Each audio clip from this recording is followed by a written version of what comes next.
Welcome to my channel, where we help you improve your English skills with engaging stories, tips, and tricks. In today's lesson, we will talk about handling mistakes while learning English and how to remember words better. I'll share some interesting insights from a classroom scenario, but I've also added some personal experiences and examples to make this more engaging and relatable. This is a long lesson, but I promise it will give you some powerful tools for learning English. How I handle mistakes. So let's start with a story about handling mistakes. Last week, on a regular Tuesday, I went to school here in Lagos, Nigeria. One of the students, Emily, raised her hand and asked a very interesting question. She said, "I want to practice speaking with the people around me, but I'm afraid of making mistakes. I don't want to sound stupid. Can you help me?" Our teacher smiled and said, "Emily, this is such a good question. The fear of making mistakes is something that many people experience, but let me tell you what I believe is the best approach." She continued, "Making mistakes is actually a crucial part of learning. I have a lot of experience with this, not just because I'm an English teacher, but because I've also learned new languages myself. In fact, I'm currently learning French, and guess what? I make plenty of mistakes when I speak French. But the reason I don't care about those mistakes is simple. When I was learning my native language, I didn't care about mistakes either." The room was silent as everyone listened. "Think about it," she said. "When you were a child learning to speak your first language, did you worry about making mistakes? No. You just focused on expressing your thoughts, and with time, you got better. That's the same approach you should take when learning English or any other language. Focus on communicating your ideas, not on being perfect." She paused for a moment to let this sink in. Here's another example. When I practice speaking French, my main goal is to make sure that I express my thoughts, even if I make mistakes. I know that with practice, I'll get better. The same goes for you when learning English. Every time you speak, read, or do shadowing exercises, your English will improve. This idea made a lot of sense to us. It's the same approach that works for many people. In fact, it's like learning how to play an instrument. When you start playing the guitar, for example, it sounds bad at first. You make mistakes, hit the wrong strings, and struggle with the chords. But you don't give up, right? Over time, as you practice, you start to play better. The same thing happens with English. You can't avoid mistakes at the beginning, but those mistakes help you learn and grow. Overcoming the fear of mistakes. Our teacher then added something that really stuck with me. "You should have the same attitude as a 2-year-old child," she said. "Children at that age make plenty of mistakes when they speak, but they don't care. They just keep trying, and by the time they're 3 or 4, they make fewer mistakes and can communicate very well. You know around 2,000 words, so it's completely normal to make mistakes from time to time. Mistakes are not something to be afraid of. They are part of the learning process. Nobody becomes perfect overnight. Even native speakers make mistakes. Think about public figures like politicians or business leaders. When they speak on television or in front of large audiences, they sometimes make mistakes too. But do they stop speaking? No, because they care more about sharing their ideas than worrying about making small errors. That's exactly how you should approach your English learning journey. Don't aim for perfection right away. Instead, focus on progress. Every mistake you make is a step toward getting better. How I remember words. The next day, on Wednesday, I went to class again. This time, another student named Ryan had a question.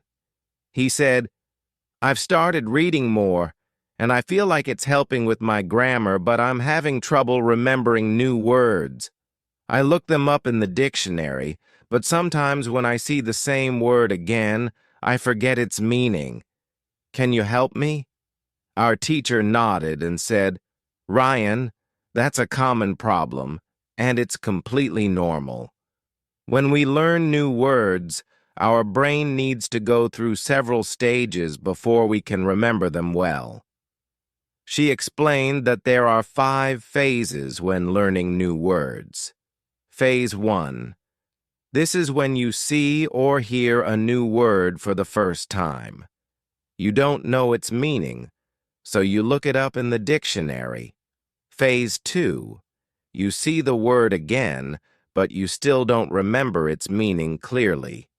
You look it up again. Phase 3. The next time you see the word, you have an idea of what it might mean. You might recognize it as a verb or noun, but you're not 100% sure. Phase 4. At this point, you know the meaning of the word when you see it, but you can't yet use it in conversation. This is called passive vocabulary. Phase 5. Finally, you reach the stage where you can actively use the word when you speak.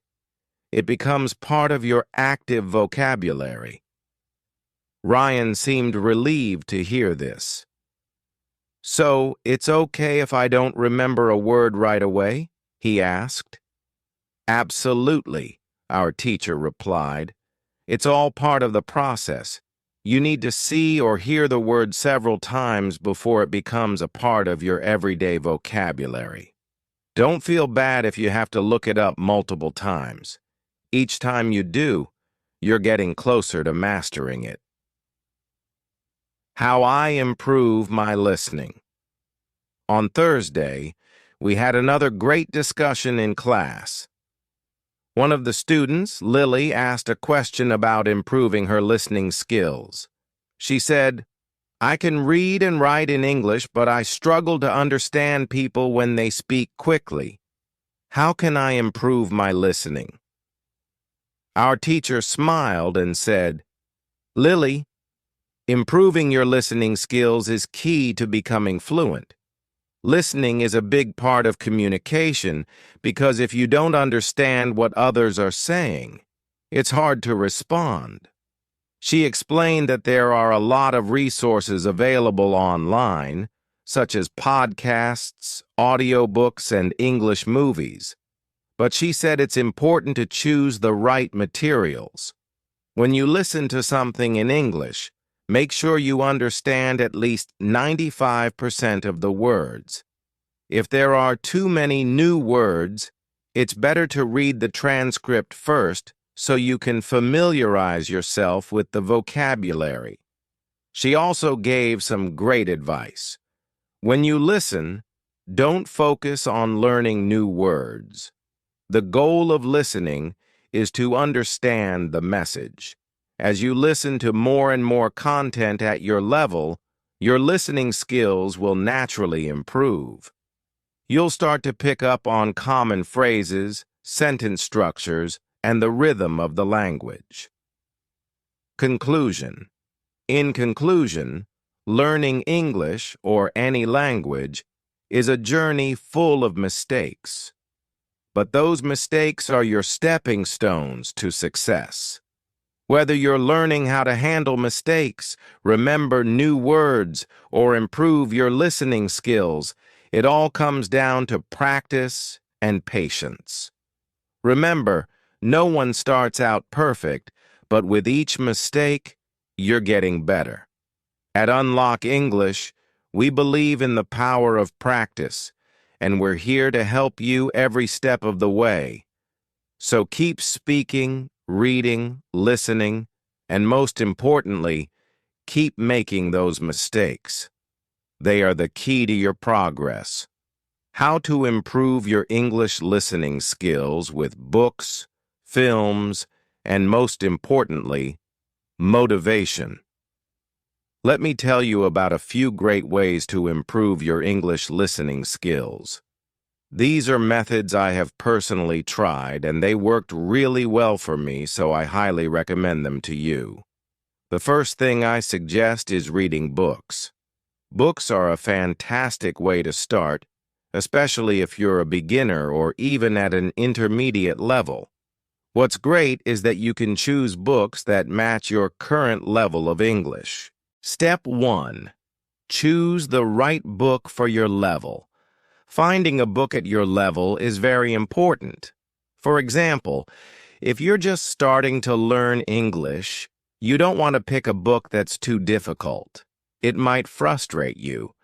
But if you choose a book that you can mostly understand, you will enjoy it and learn new words along the way. Here's what you should do. First, read the book. Then listen to the audio recording of that book. Listening to the recording while reading will help you improve both your reading and listening skills. You can do this at home when you're relaxed, or even while traveling, like when you're on the bus or train. There are some websites that provide great English books for this purpose. You can visit sites like greatenglishbooks.co.uk or learntoriadbooks.com for access to interesting stories that also have recordings. These sites provide books in 3 different levels: beginner, intermediate, and advanced.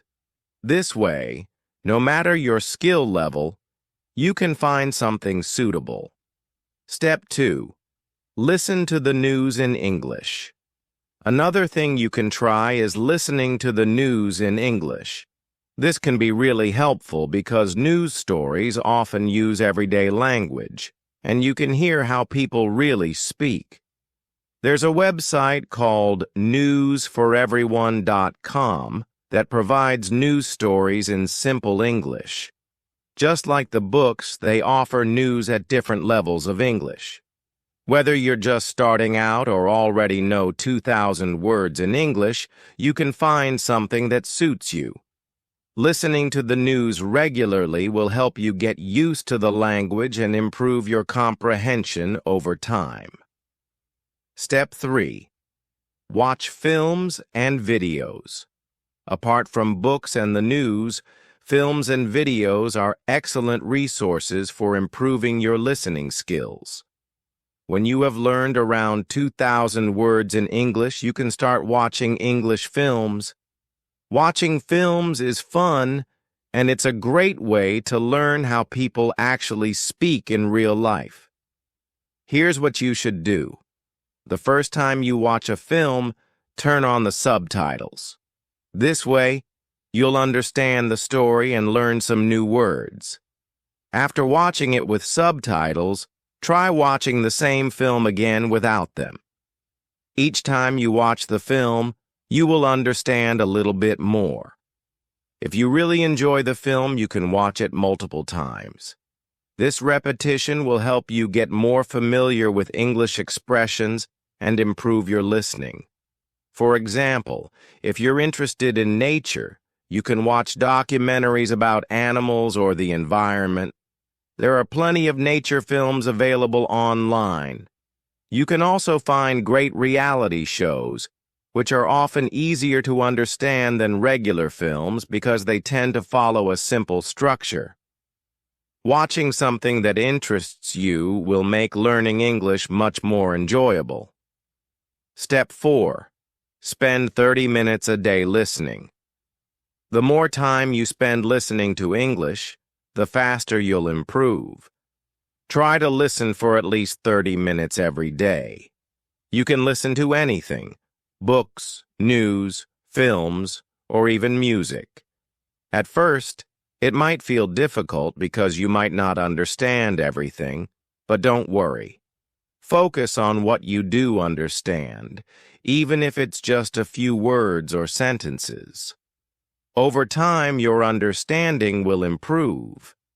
In the beginning, It's easy to feel frustrated because you might not understand most of what you hear, but try not to focus on what you don't know. Instead, be happy with the new words and sentences that you do understand. Every new word you learn is progress. Remember, listening is one of the easiest ways to learn because all you have to do is sit back and listen. You don't need to do anything else. A personal story. How I improved my listening skills. Let me share a story with you about how I improved my English listening skills. This might inspire you. In one of my English classes, my teacher asked us to talk about the first time we became interested in learning English. Do you remember the moment you first started learning English? For me, I started learning English when I was in high school. At first, I didn't like it at all. It was really hard, and I found the grammar confusing. The structure of the sentences didn't make sense to me, and I struggled to memorize vocabulary. When I finished high school, I was still only a beginner. I couldn't speak English, and I thought I would never be able to learn it properly. I believed that English just wasn't for me. But something changed when I turned 20. I've always loved music, and around that time, I started listening to a band called the Blue Roses. I really wanted to understand the lyrics of their songs, so I began translating their songs word by word. Slowly, I started to understand more and more of the lyrics. One day, I met two travelers from Australia on a train. We had a very simple conversation in English, but that small talk made a big difference for me. I started to believe that maybe, just maybe, I could actually learn English. From that moment on, I worked on my English almost every day. I listened to English songs, watched films, and read books. Eventually, I became much better at understanding and speaking English. I even decided to travel to Sydney, Australia, to improve my English further by immersing myself in the language. The importance of motivation. My teacher told me something very important during that class. Motivation is key to learning English. Without motivation, it's hard to stay focused. But when you have a strong reason to learn, like wanting to understand music, films, or having conversations with people from other countries, you will find it much easier to make progress. Everyone in my class had a different reason for learning English. For example, one of my classmates, Emily, wanted to read classic literature in its original English. Another student, John, dreamed of becoming a tennis coach in New Zealand and knew he needed to speak English well to achieve his goal. Sarah, another classmate, wanted to work for a big international company in Dubai and needed English for her job. We all had different reasons, but we all had one thing in common. We needed English to achieve our goals. At the end of the lesson, our teacher asked if we liked learning English. I told her that when I was in high school, I didn't like it at all, but now I really enjoy it. I can see how useful it is to speak English in so many different situations. My teacher said that liking English makes it easier to learn. If you enjoy English music, films, or culture, it becomes easier to spend time learning the language. How to learn 3,000 words in English. One day in class, a student asked our teacher how to learn 3,000 important English words. Our teacher explained that while you can find lists of the most common 3,000 words on the internet, learning words from a list isn't very helpful.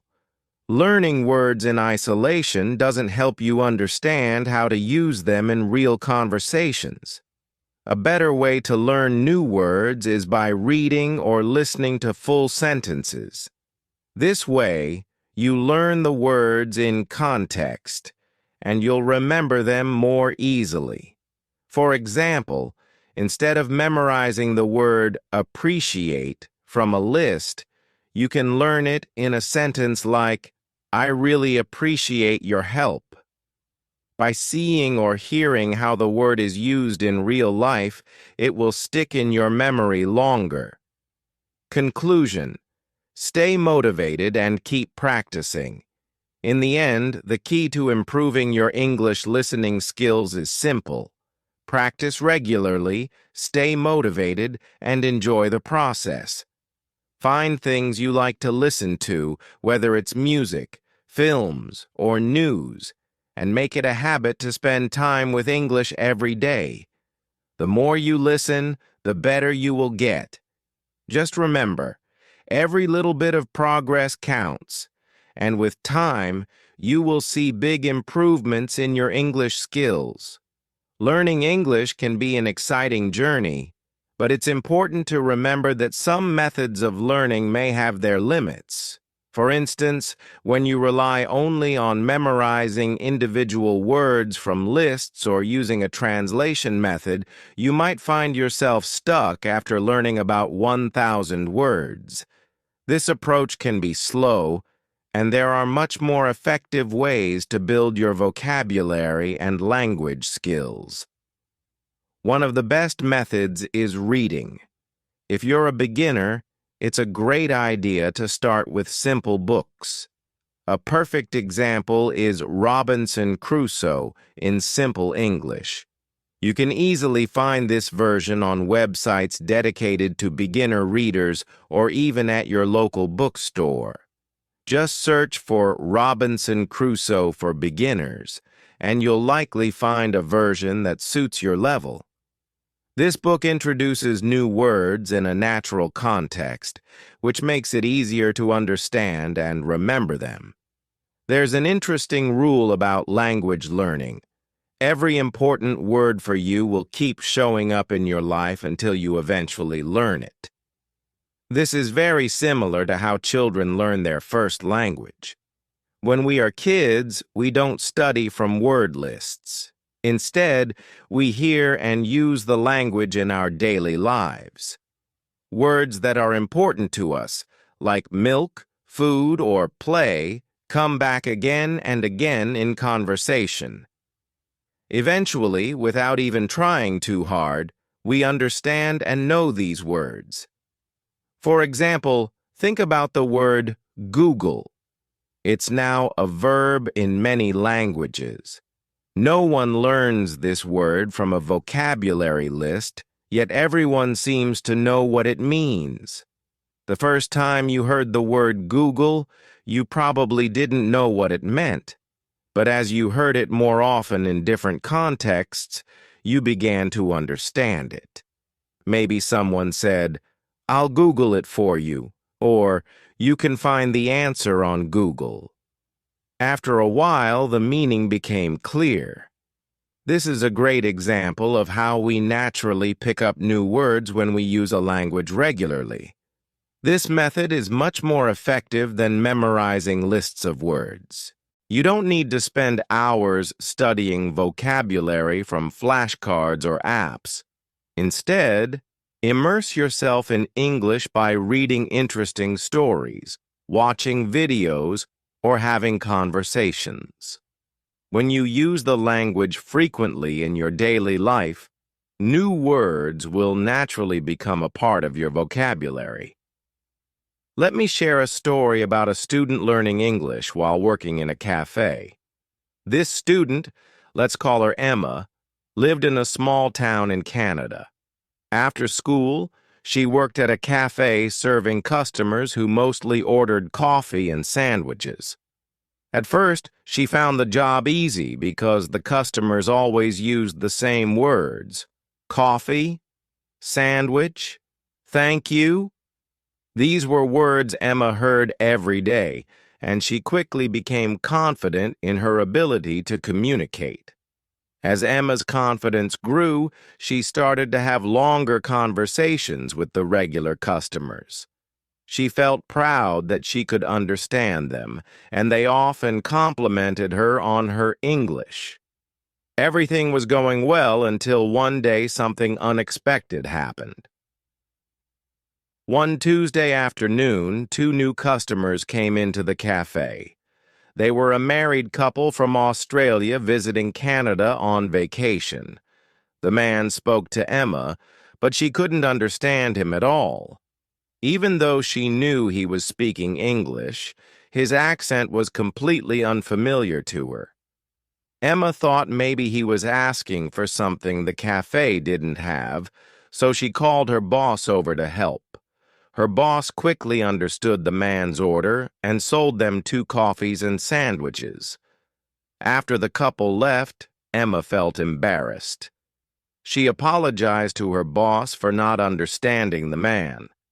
Her boss reassured her, saying it was perfectly fine and that this kind of thing happens all the time.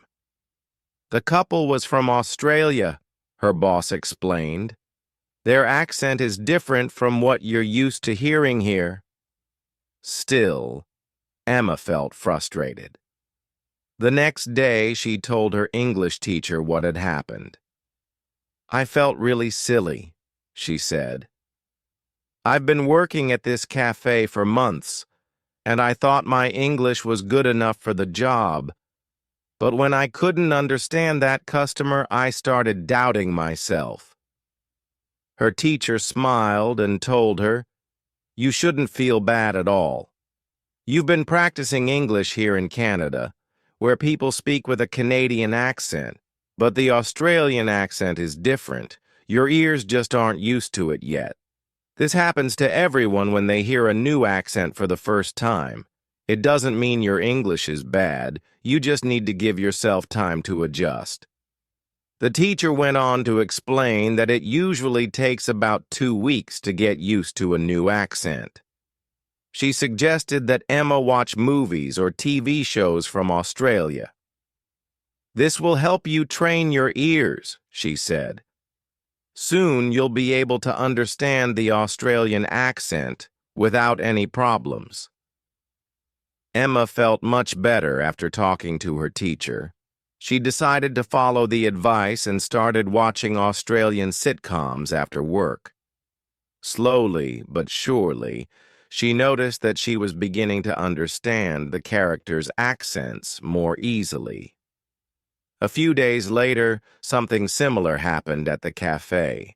This time, 2 women from Italy came in. Their English was very basic, and Emma could tell they were struggling to communicate. Her boss, who was serving them, quickly adapted her language to make the conversation easier. Instead of using long, complex sentences, she spoke in short phrases like 2 coffees and anything else. She even pointed to the items on the menu to help the women understand. Emma was impressed. After the customers left, she told her boss, "It was amazing how you changed your English so they could understand you." Her boss smiled and said, "It's important to make everyone feel comfortable no matter how well they speak English. If they feel like they can communicate here, they'll keep coming back." Emma realized that language is not just about speaking perfectly. It's about communication, making sure that both sides understand each other, no matter the level of fluency. She admired how her boss had adapted to the situation, and she decided to do the same in the future by listening more carefully, adapting her speech, and being patient. Emma became better at her job and more confident in her English skills. In the end, the key to learning English or any language is to use it as much as possible. Don't rely too much on word lists or flashcards. Instead, read books, watch movies, and have conversations with people. Each time you encounter a new word or a different accent, you're training your brain to understand more of the language. With enough practice, you'll keep improving. You'll soon find yourself becoming more fluent and confident, just like Emma. Thank you so much for watching this video. I hope you found it helpful and learned something new. Remember, practice makes perfect, and the more you immerse yourself in English, the better you'll get. If you enjoyed this story and want to keep improving your English with more tips, lessons, and stories like this, please hit the subscribe button and turn on notifications so you never miss a video. Also, don't forget to like the video and share it with your friends, family, or anyone else who wants to learn English. Together, we can help more people become confident English speakers. See you in the next video.